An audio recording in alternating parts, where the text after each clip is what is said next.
Okay, so I'm making this video because I've been expelled from the Labour Party. I got the email yesterday. The timing is kind of interesting because it's a Jewish festival of Hanukkah this week, and during Hanukkah people give presents, and I tweeted a couple of days ago, all I want for Hanukkah are the results of the two investigations of me that you started in 2021. So it's a message to the Labour Party. And they really delivered, so thank you for that. It only took about 15 months. It's kind of funny that I get 14 days to appeal, given they took 15 months to actually process these charges. Luckily, I can apply to rejoin after 5 years, so that's really something to look forward to, right? So I'm sure lots of people will be worried about how I'm doing because people have been really lovely during this time that I've been kind of in purgatory between. I mean, I've still been a full member of the Labour Party, but I've had this kind of weight of investigation over me. And but don't worry, I am doing fine, and I'm kind of relieved. The Labour Party is a cesspit. It's been tiring to stay a member in these circumstances, and I don't have to do that anymore. In fact, I can't do that even if I wanted to, and I don't. So I actually started this YouTube channel when I got my second notice of investigation. I did that because it was kind of a way of speaking back to those accusations of having a platform that was denied me through the kind of silencing processes that we have in this country within the party, but more broadly. And so it seems appropriate that I would talk about it on this channel now. So that's what I'm going to do. I'm going to go through the verdict in quite a lot of detail.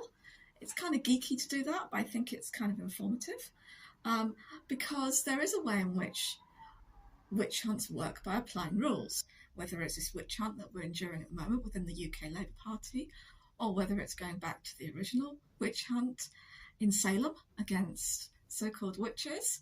They thought they were working out who was truly a witch and who wasn't, and they had a whole load of procedures that they used.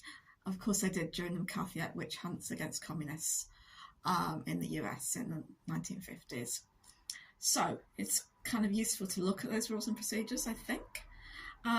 And you can see very much that this is working through rules and procedures just through the letter itself. So the first line of the letter, I'm going to read you that. This is my expulsion letter. We are writing to inform you that the Labour Party, open brackets, the capitalised party, close brackets, has concluded its investigation into the allegation that you breached Chapter 2, Clause Roman numeral 1.11 of the party's rulebook, open bracket, the capitalised rules, close bracket, and then it has a footnote. Seriously? Who writes letters with footnotes? What is that about? So this is kind of, I don't need to go into this, but this is ridiculous, right? Just another kind of fairly typical sentence in this letter. The NEC panel, that's the National Executive Committee panel, further concluded that its case was suitable for the use of powers under Chapter 1, Clause Roman numerals 8, dot Arabic numerals 3, dot capital A, dot small letter Roman numerals 3 of the rules, capitalised, because the condition is set out at Chapter 6, Clause Roman numerals 1, dot Arabic numerals 1, dot E of the rules had been met. Like, how long does it even take out to work out what that sentence actually means in plain English? Like, you're really not supposed to do that, are you? You're just supposed to get this kind of sense that we're really doing this right. You know, this is proper rule stuff. Don't worry, don't swear. You really are guilty. You know, we couldn't say this stuff if you weren't a really bad person. Okay, I want to also do this video because I want to kind of try to work from the personal circumstances of my own case to the broader politics of what's happening. First of all, I'm going to start with why I think I got expelled rather than some other sanctions. So the other sanctions might be a reminder of conduct, a warning, a suspension, and with some training thereafter. I think the clue as to why I got expelled is in another sentence of the letter, where it says the NEC panel, so that's the National Executive Committee panel, further noted that Ms. Mendick had not apologised for her conduct or expressed any regret. I think that to stay in the party in any circumstances, on any terms, they would only allow that if you had apologised acted contrite, kind of subjugated yourself to the terms under which the party exists now. I wasn't willing to do that. I'll talk more about that later, and why I don't think that that's something that we should accept and that we should do. Okay, so now going on to what I was found guilty of. So I'll go on to the anti-Semitism thing in a bit, but first of all, I want to talk about the other charge against me. That was that I disclosed confidential matters pertaining to individual disciplinary cases. That sounds really bad, doesn't it? That sounds like I've leaked someone's private information, that I've breached things which should be protected. And all I did was publish the letter about my investigation and what I've been seen to be guilty of on social media. I'm not allowed to talk about my case. That is prejudicial to the party, or that's how it's seen by the National Executive Committee. This is, of course, hugely ironic, given that regularly very senior members of the party, presumably very senior members of the party, leak details of individual disciplinary cases to right-wing media, notably to Lee Harpin, who's a journalist who publishes in the Jewish Chronicle, among other news outlets. Yeah, hey-ho. Anyway, we're not allowed to talk about ourselves, are we? Okay, so the other charges against me, there were 3 other charges against me. So I'm going to read those now. The first one is that I'm undermining the party's ability to campaign against racism.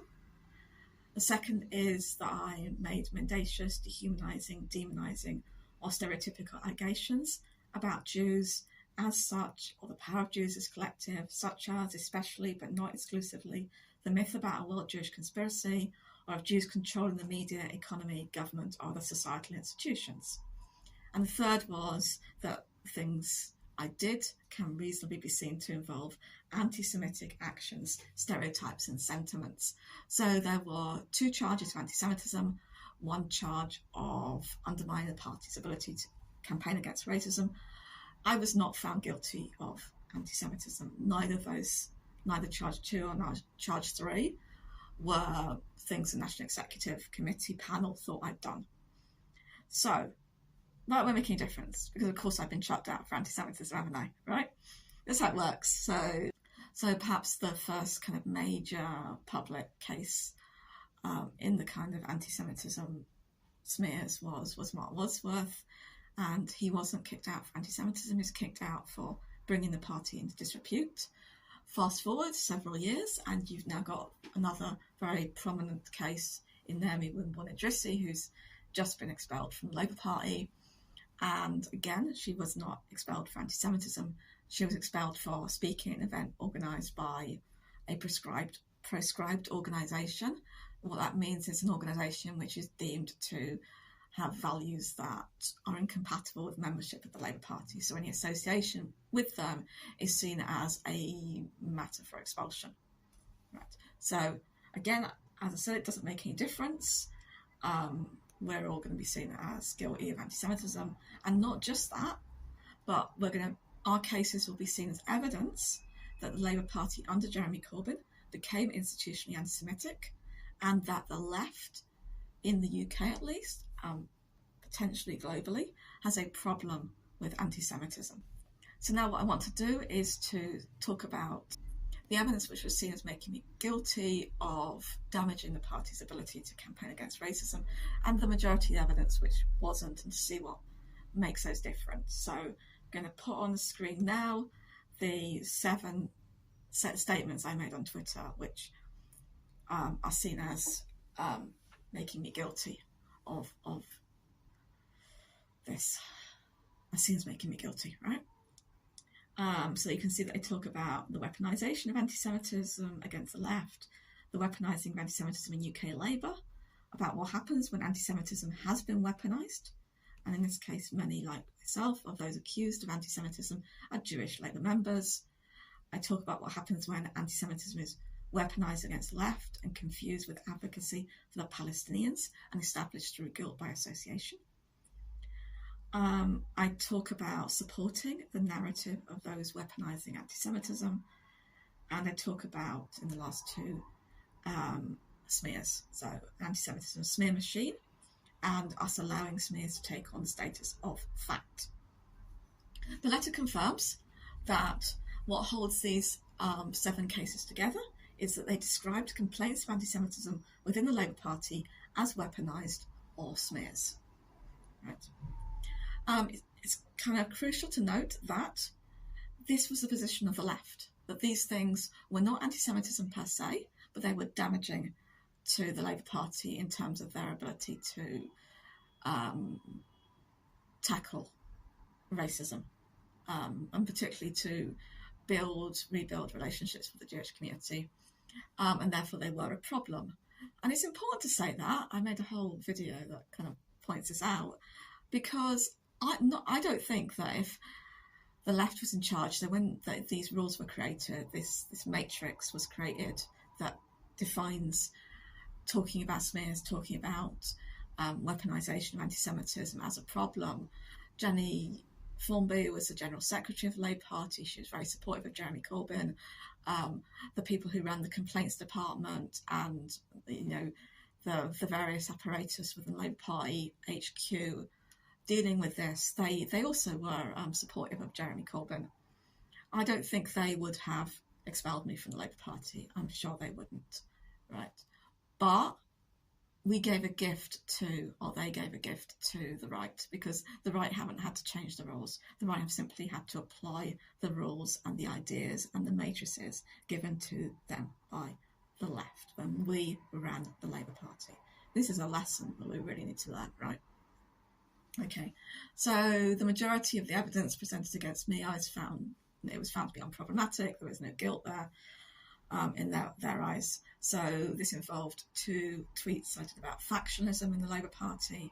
One tweet I did criticising David Baddiel for his position on Jews who are anti-Zionist. But the others relate to anti-Semitism, so I'm going to put those on the screen now. I'm going to look at those. So I talk about abuse of the term anti-Semitism, making the fight against it more difficult. I also talk about people who are so-called advocates for free speech, who are silent about the UK government imposing the IHRI definition of anti-Semitism on universities. So clearly it's still legitimate, in terms of this verdict at least, to talk about what anti-Semitism is and isn't. That debate is still open. It seems, at least. It seems, who knows. Then I talk about the row about anti-Semitism being neither a rational nor proportionate response to incidences of anti-Semitism and how they've been addressed. So you can say it's been exaggerated. And then I talk about a false narrative of anti-Semitism being rife in the Labour Party and needing to be challenged, otherwise we all become guilty. And I talk about the only logical endpoint of this is to say that the whole global left is guilty of supporting anti-Semitism and needs to be destroyed. And I also then say Starmer logic. Anyone who says anti-Semitism in Labour has been weaponised against the left and the media have distorted the issue is part of the problem. Everyone on the left has said this. Therefore, everyone on the left is part of the problem and should not be a Labour candidate. Okay, so it seems like it's okay to say that there's a false narrative, but not that people are being smeared. It's okay to say that this is being used to destroy the left, that anyone who says anti-Semitism is weaponised against the left is a problem. These things are sayable, but not smears, not that it has been weaponised. So this might be useful if people are still in Labour Party to know what you can and can't say. But, these goalposts are moving all the time. So in a year's time, who knows? And perhaps then saying there's a false narrative of anti-Semitism will the logical thing is to define that's a problem, right? There's really no difference, in my view, between saying it's a false narrative and saying it's smears, right? So you can't guarantee, you can't get this right. That's what witch hunts are. They look like they're obeying rules, they said, but they're not really. They're running on a logic that isn't rational, a logic that's about hate That's about desire to destroy who you see as your enemy, to crush them, um, because you fear them, because you fear what you see them as a threat to yourself, because just as strong women were seen as a threat, and that witch hunts were used to destroy that by men, just as the left was seen as a threat during the Cold War in America, and there was a whole McCarthyite apparatus to get rid of them from public life, to damage them, to destroy them, to demoralise them. So again, we see that happening. So you have to see that logic. I think it's interesting, of course, because a lot's happened actually in the year and a bit since these charges were raised against me, since these complaints were made and given legitimacy by the Labour Party. So among those things there was a report by Martin Ford, which was commissioned by the Labour Party, has been to the National Executive, and which says that anti-Semitism was weaponised. So if that's the problem, then surely that report is a problem. Similarly, there's been an Al Jazeera documentary, a series of documentaries, 4 parts, called The Labour Files, and this makes very clear, presents very good evidence using a massive leak of emails and other documents from the Labour Party that, yeah, anti-Semitism was weaponised, is weaponised. So it's weird that now becomes a matter for expulsion. But like I said, we're not running on logic, yeah? We're running on how do we crush the left? How can we construct an apparatus that appears to be logical, appears to be rational, but can allow us to pursue this course of hate, pursue this course of destroying those who threaten us, us being the liberal centre, the grown-up politicians who want to bomb the hell out of the world, right? And want to bring in the army to crush the workers and the strikes that are going at the moment. So I'm going to end by looking at kind of what this witch hunt is doing to us. I think I've been pretty uncompromising since I got these notice of investigation against me about what I haven't said. But there's still some things that I haven't spoken about. So I can now tell you that I did not vote for Labour in the local elections.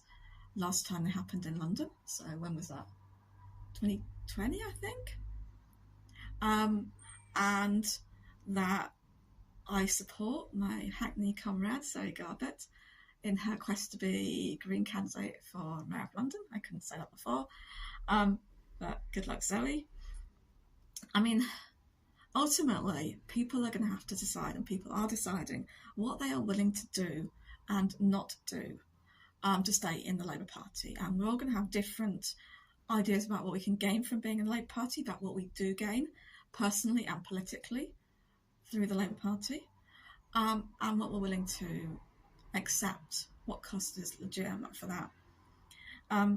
So the requirement to apologise, to prostrate myself, to go through a period of contrition for my sins, I was not willing to do that. The other thing that I, as a red line, I would not cross is to not be able to support other people who are being accused in as part of this witch hunt. The reason why I wouldn't do either of these things, why these are red lines for me, is because I think that having to express regret, having to apologise, I think that does things to you as an individual, and maybe I'm just not strong enough to do it. Maybe it would do something to me. I've seen it do something to other people as well. I think it affects what you can do politically, about how you think about yourself politically. So, yeah, I wasn't willing to do that. And the other one, letting down people who are in the struggle with you, I think that really damages our capacity to build a movement. Like, it just stops us doing that, because we can't do that on the basis of solidarity. We have to be forever picking at people, criticising people, working out who's the good person, who's the bad person. It's really, really divisive.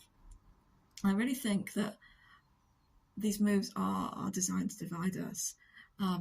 and particularly designed to divide what you would call maybe the respectable left. So I see that as Momentum, Novara Media, those kind of parts of the left. Owen Jones, of course.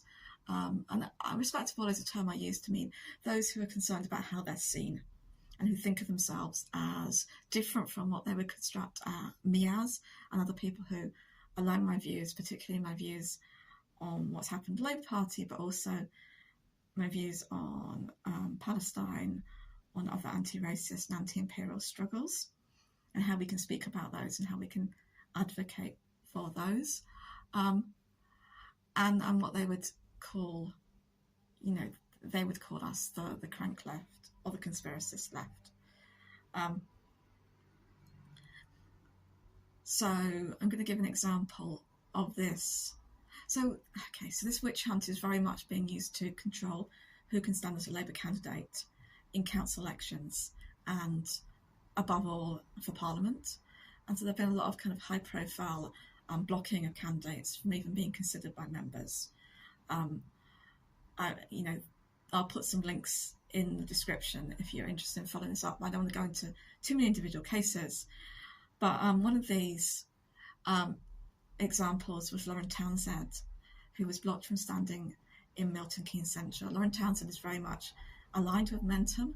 She was someone they endorsed a few years ago to stand for the National Executive Committee, for example. She put out a statement when she was blocked.